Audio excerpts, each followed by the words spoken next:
So, Dominique and I, after last week's episode, we're talking a lot about artificial intelligence and these bigger concepts that humanity as a whole are starting to deal with. And that led us off on a tangent about what in our world, what in our reality is actually real versus what do we think is real because we've created some kind of false reality or story around it as a human consciousness.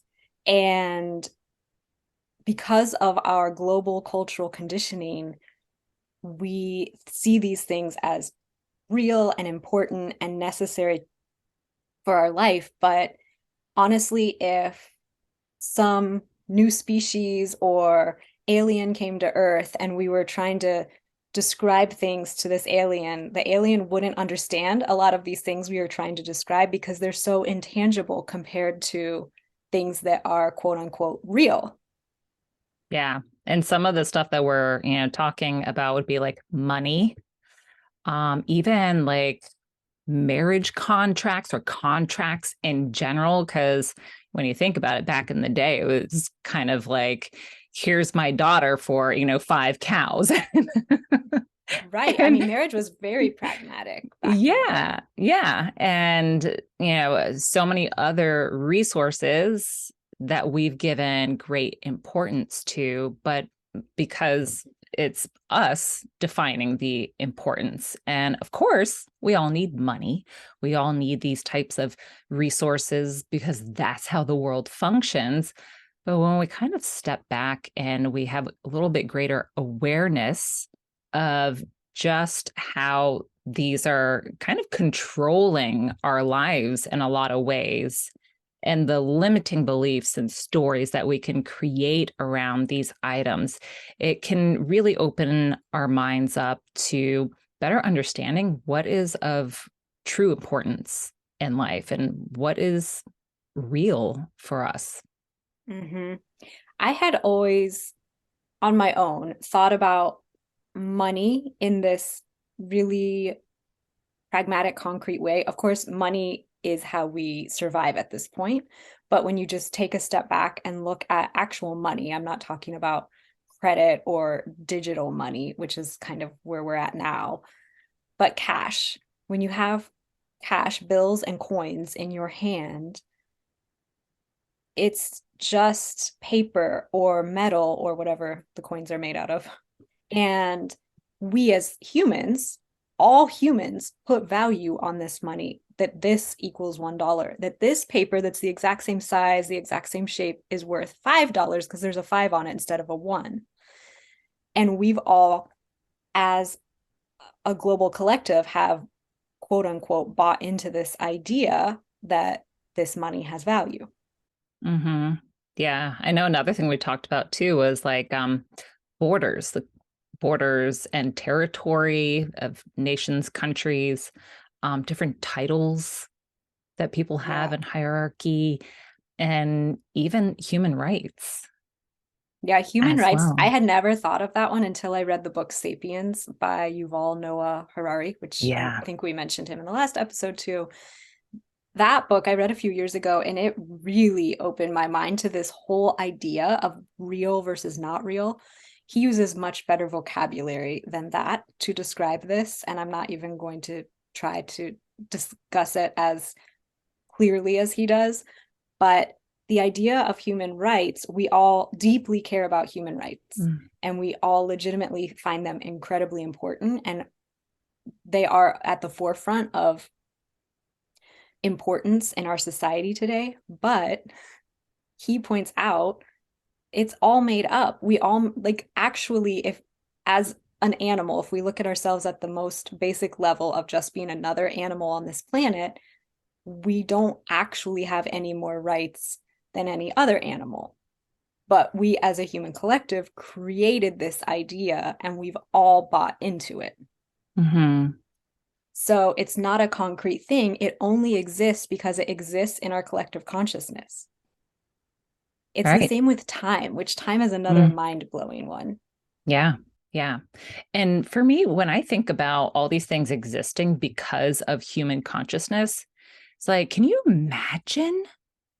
I mean, all the beautiful, amazing, just enriching resources we could create if we put our minds and thoughts together just at a more loving level, not a fear based level. A lot of, I know since the Industrial Revolution, it's been very much fear based as we've created a world because it was out of like a lack of not enough and a fear of not having enough or being poor or whatever it may be, very much fear based when it came to creating resources.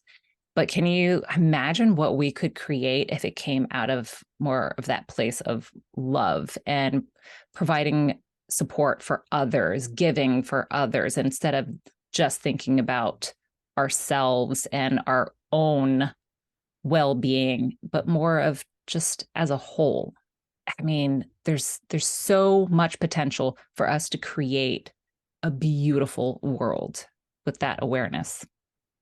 Yeah, that's very true. And I mean, even if we look throughout history at how far we've come and how much we have creative on the collective level that has benefited so many people. Obviously, the world is not perfect at all today. Humans have a long way to go.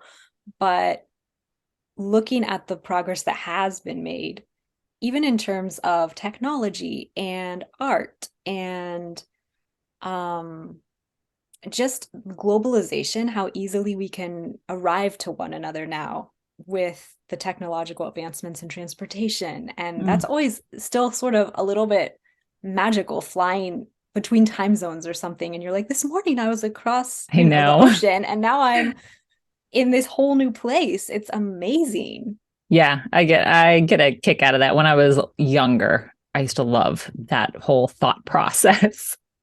Absolutely. But I think one of the cool things about just bringing this idea to one's mind is that it really opens up your awareness that we're all sort of living in these cages that we've built on our own conditioning and our own ideas, which tend to be, as you said, based on fear. Hmm. So, one by one, as you realize, oh, maybe I don't need to let money be such an important thing in my life. Obviously, we live in a world that runs on money. We can't get out of that unless we're going to go completely off grid and be a survivalist or something. But just having the realization that it's actually not that important is can be really freeing. Yeah, absolutely. And I also like to believe that when we're taking ourselves outside of that fear based thinking and thinking more from a place of, I guess you could say, just love, connection, that we are automatically setting ourselves up for greater success just by changing that process. Because when we are in fear based thinking, we're also in survival mode.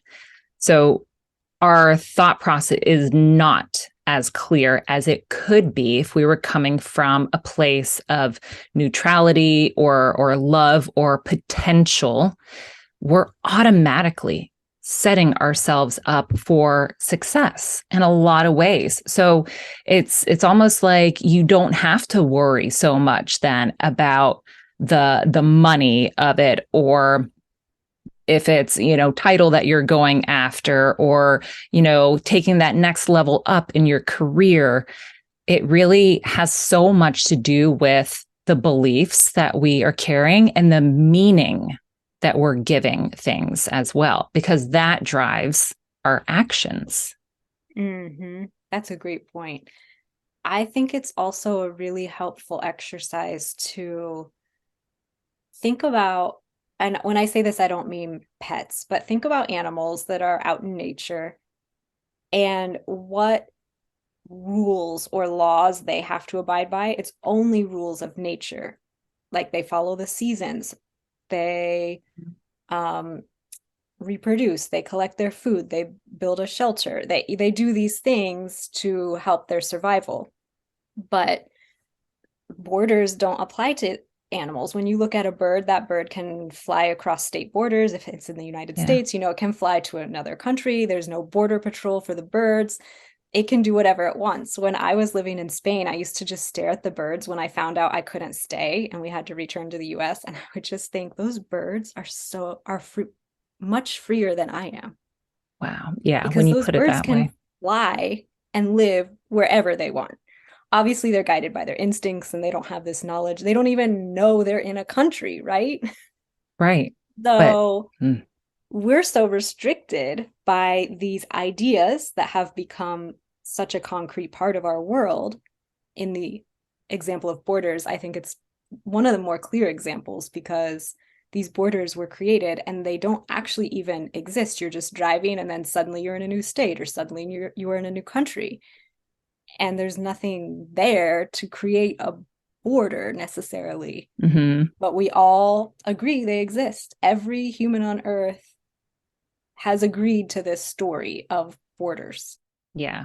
Yeah. And I think one of the most common when we're talking about like what's real, what's not real, something that we can all relate to is kind of the rules we set for ourselves in our own lives. Like when we say, "Oh, I should do this," or "I have to do this."